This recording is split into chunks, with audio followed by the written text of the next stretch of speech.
अस्सलाम वालेकुम नाज़रीन, खबर की असल खबर के साथ समीर कुरैशी आपकी खिदमत में हाजिर है। बात करेंगे स्ट्रीट क्राइम की। गुज़िश्ता रोज 2 अगस्त को 3 घंटों के दौरान 2 शहरी डाकुओं का निशाना बन गए।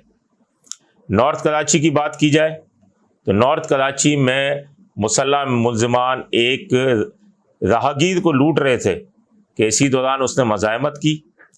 डाकुओं ने उसे डराने के लिए हवाई फायरिंग की तो मस्जिद की छत पर खड़ा हुआ नज़ीर नामी शख्स हलाक हो गया। उसके कुछ घंटे बाद ही, तकरीबन 3 घंटे भी नहीं गुजरे थे कि औरंगी टाउन में गैस सिलेंडर की एक दुकान में मुसल्लह मुलजिमान आए, लूट मार में मज़ाहमत पर फायरिंग की। 2 अफराद जख्मी हुए, जिनमें से एक 55 साल आबिद जो था वो अस्पताल पहुंचकर हलाक हो गया। यह अगस्त का महीना शुरू हुआ है, 8वां महीना। अगस्त के दूसरे दिन 2 अफराद 3 घंटों के दौरान डकैती मज़ाहमत पर हलाक हो गए।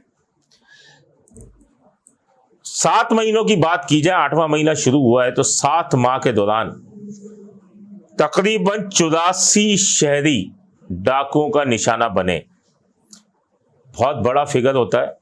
अगर हम गुज़िश्ता साल की बात करें 2023 की, तो 7 माह में ही 80 से ज़ायद अफराद हलाक हुए थे और वही फिगर बराबर चल रहा है, यानी कोई तब्दीली नहीं आए, बल्कि उससे ज़्यादा ही 4 अफराद जो हैं वो डाकुओं का निशाना बन चुके हैं। अब जुलाई जो पिछला महीना था, जून के बाद से जून जुलाई और अगस्त शुरू हुआ है, इसमें वारदातें कम नज़र आना शुरू हुई हैं स्ट्रीट क्राइम की, जिनको मैं SHOs और पुलिस अफसरान की मेहरबानी कहूँगा इन वारदातों की कमी में, क्योंकि उन्होंने बड़े मुकदमात दर्ज करना ही छोड़ दिए, वो दर्ज नहीं कर रहे। अगर जून तक हम आदाद व शुमार देखें CPLC के, तो 35,000 से ज़ायद वारदातें वो CPLC की तरफ से है। और वैसे अगर आदाद व शुमार का हिसाब किया जाए तो 50,000 से ज़ायद वारदातें हो चुकी हैं, कन्फर्म उससे भी ज़्यादा होंगी। अगर यौमिया हिसाब किया जाए तो 170 से ज़ायद शहरी लुट रहे हैं यौमिया, और 50 से ज़ायद मुकदमात भी दर्ज नहीं किए जा रहे। इसी रवा साल में पुलिस एहलकारों को भी किलिंग का निशाना बनाया गया, जिसमें DSP अली रजा समेत जो है 5 पुलिस एहलकार शामिल थे। एडिशनल IG कराची जावेद आलम ओडो का कहना है कि पुलिस की टारगेट किलिंग का सुराग लगाया जा रहा है और इस ग्रुप का सुराग लगाने के लिए टास्क दिया गया है। रवा साल 5 में से 2 केसेस सामने आ चुके हैं, जिसमें से एक केस जो है वो डिस्ट्रिक्ट सेंट्रल ने हल किया है और दूसरे के कातिलों के करीब है, जबकि 3 केसेस जो हैं वो पेंडिंग पड़े हैं। और हम दूसरे केस के कातिलों के बहुत ही करीब हैं और जल्द गिरफ्तार कर लेंगे। जबकि उनका यह भी कहना था कि 65 बरसों में 965 से ज़ायद अफसरान और एहलकारों ने शहादत का रुतबा हासिल किया है। कराची में जंगल का कानून बना हुआ है। डिफेंस की बात की जाए तो डिफेंस में आप देखें कि वो पोश इलाका जहां पर गरीब आदमी का गुजर भी नहीं हो सकता या किसी मजदूरी के लिए ही जाता होगा, वहां जंगल का कानून है कि भुट्टी कबाइल में तसादुम हुआ।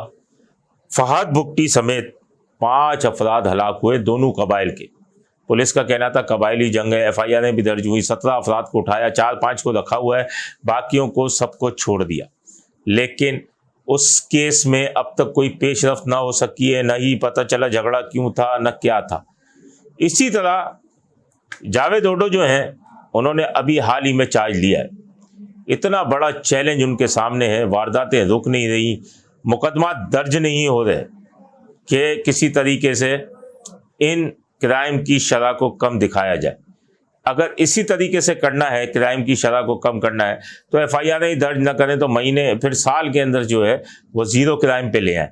लेकिन बात यह है कि कोई हिकमत अमली ऐसी बनाए जिससे स्ट्रीट क्राइम्स काबू में आए और स्ट्रीट क्रिमिनल पकड़े जाएं, वरना शहरी इसी तरह लुटते रहेंगे اور آپ FIR درج نہ کر کے کرائم کی کمی کا دعویٰ کرتے رہیں گے۔ اپنے ہوسٹ سمیر قریشی کو اجازت دیجیے۔ اللہ نگہبان۔ Z110 نیوز، خبر کی اصل خبر۔